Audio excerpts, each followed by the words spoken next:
રંગબેરંગી લાઇટો અને રોશનીથી ઝળહળી ઉઠેલા અંબાજી મંદિર અને ચાચર ચોકનો અદ્ભુત આકાશી નજારો તો જુઓ. દેશના 51 શક્તિપીઠોમાં જેનું સૌથી અગત્યનું સ્થાન એવું આરાસુર. વિશ્વની સૌથી પ્રાચીન ગિરિમાળાઓમાં આવેલા અંબાજીમાં માનું હૃદય વસે છે. ગુજરાતના સૌથી મોટા શક્તિપીઠ સમાન અંબાજીમાં હાલ ભાદરવી પૂનમનો મહામેળો ચાલી રહ્યો છે, જેમાં દૂર દૂરથી લાખો માઈ ભક્તો પગપાળા ચાલતા આવી માના દર્શનનો લાહવો લઈ રહ્યા છે.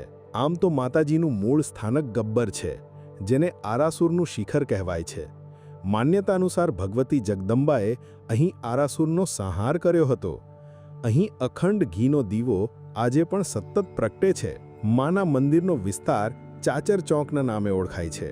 માન્યતા અનુસાર દેવી સતીના હૃદયનો હિસ્સો જ્યાં પડ્યો એ સ્થાન આરાસુરી અંબાજી શક્તિપીઠ તરીકે ઓળખાયું.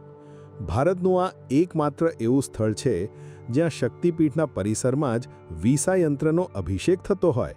હા, અહીં મૂળ સ્થાનકમાં માતાજીની મૂર્તિ જ નથી. અહીં વીસા યંત્રની પૂજા થાય છે. આ યંત્ર શુદ્ધ સોનાનું છે. માતાજીના યંત્રના સ્થાનમાં આંખથી જોવાનો નિષેધ હોય, પૂજારી પણ આંખે પાટા બાંધીને પૂજા કરે છે.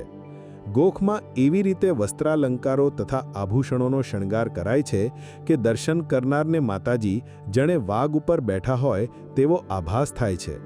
હાલ આ સમગ્ર પરિસર બોલ માડી અંબે, જય જય અંબેના નાદથી ગુંજી ઉઠ્યું છે.